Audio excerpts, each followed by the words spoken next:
La Seconde Guerre mondiale fut l'une des périodes les plus sombres et meurtrières de toute notre histoire de France. De ce que l'on nommera plus tardivement la tragédie du XXe siècle, en ressort un monde profondément changé, bouleversé par l'occupation, la haine et le nazisme. Seulement, après s'être souvenu des millions de morts et du chaos omniprésent d'après-guerre, que reste-t-il de notre patrimoine ? Souvenons-nous des hommes qui ont œuvré à la sauvegarde de celui-ci, de ceux qui se sont battus pour préserver leur liberté créatrice face aux bourreaux, aux pilleurs et autres opposants d'un art dégénéré tel qu'il était appelé par Hitler et ses hommes. Car oui, l'art fut bien présent durant la Seconde Guerre mondiale. Une partie des collections des musées, des archives, des bibliothèques et autres trésors de France ont été transférés dans diverses régions en vue d'être protégés des campagnes de pillage nazis. Dès l'arrivée au pouvoir d'Adolf Hitler en Allemagne, la culture est placée sous l'autorité d'un ministère de la propagande et une chambre de la culture fut créée en 1933. Depuis l'Antiquité, l'art fut à de nombreuses reprises utilisé à des fins politiques, un art de propagande au service des hommes de pouvoir. Seulement, il aurait fallu distinguer une simple prise de pouvoir d'une propagande active au service d'une dictature fasciste. Ainsi, dès 1933, peinture, sculpture, architecture et cinéma vont être mis à contribution en vue d'alimenter l'arrivée au pouvoir d'Adolf Hitler. Outre des affiches de propagande ou dessins animés réalisés par la Warner Bros, comme The Dictators, sur lesquels on ne s'attardera pas, Hitler veut œuvrer à une réelle appropriation culturelle. Dès les années 1935, des campagnes de pillage vont être organisées. Les nazis doivent alors confisquer plusieurs centaines d'œuvres afin de les rapatrier en Allemagne. Heureusement, dès le début des années 30, avec la montée des conflits internationaux, certains hommes virent la nécessité d'élaborer un plan de protection des collections nationales. C'est à ce moment-là qu'intervient le célèbre Jacques Jaujard, né en 1895 et nommé dans les années 30 à la tête des musées nationaux. Après les tensions exercées depuis 1930, il avait anticipé une guerre à venir et surtout l'importance de celle-ci. L'une de ses premières missions fut donc la mise en sûreté des œuvres.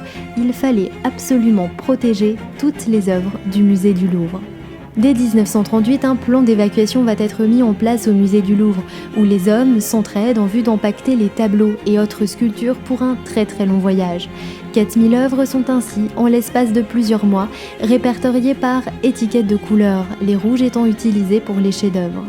Il faudra attendre quelques jours avant la déclaration de guerre pour assister à l'évacuation monumentale de ces pièces depuis la cour carrée du Louvre le 28 août 1939, qui se dirigèrent toutes vers le château de Chambord, avec ses 5400 hectares qui étaient considérés comme assez isolés et éloignés des conflits à venir.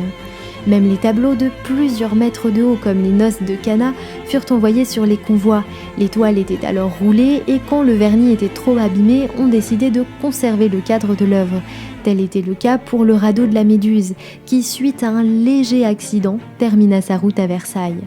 La Joconde de Léonard de Vinci, devenue célèbre suite à son vol de 1911, voyagea dès les débuts de la mise en sûreté des œuvres dans sa propre caisse, avec ses 3 petites gommettes rouges indiquant son importance, tandis que son numéro d'inventaire durant la guerre fut le MNLP 0 à la demande de Jacques Jaujard. Ainsi, de septembre à décembre 1939, la quasi-totalité des œuvres du musée du Louvre sont en route. Certains Allemands étaient au courant du processus, mais étant conservateurs ou directeurs du patrimoine, ils laissèrent Jaujard effectuer ces transferts. À l'arrivée des Allemands, le Louvre est pratiquement vide, seuls quelques cadres font office de décor.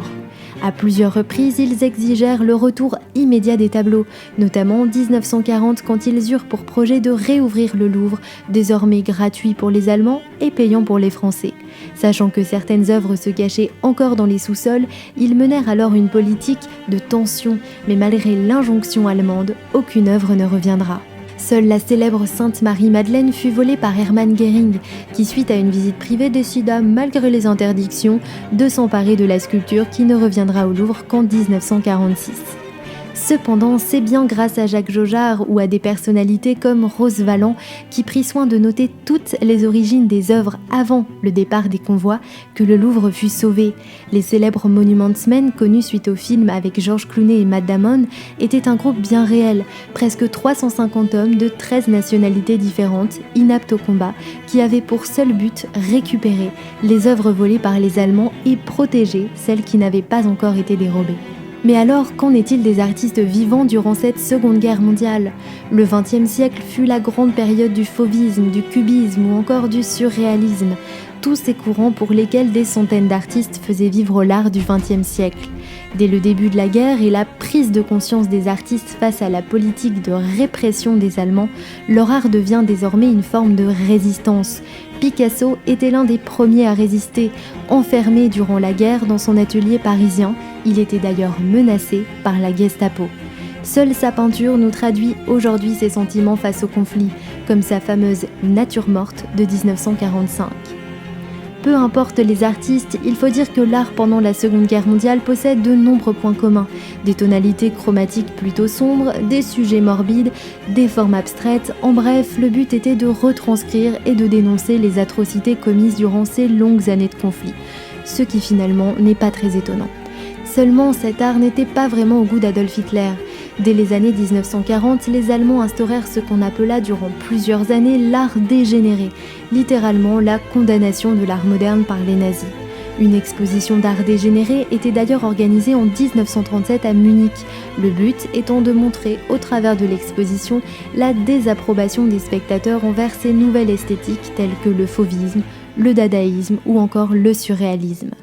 Pour aller plus loin, il faut dire que les Allemands souhaitaient avant tout mettre en avant la pureté de l'âme allemande, et non les étrangers trop souvent utilisés comme source d'inspiration pour ce type d'art. Ainsi, durant la Seconde Guerre mondiale, ces courants artistiques persistent, mais il faut dire que les artistes ont du mal à être créatifs dans une atmosphère plutôt morbide et très chaotique. Ce thème pourra faire l'objet d'une seconde vidéo. En attendant, j'espère qu'elle vous aura plu. N'hésitez pas à mettre un petit pouce bleu et à me suivre sur les réseaux sociaux. Je suis désormais sur l'application Minitopo, une application dédiée à la culture. Et ma première thématique est consacrée à l'histoire du bijou féminin. N'hésitez pas à m'y rejoindre.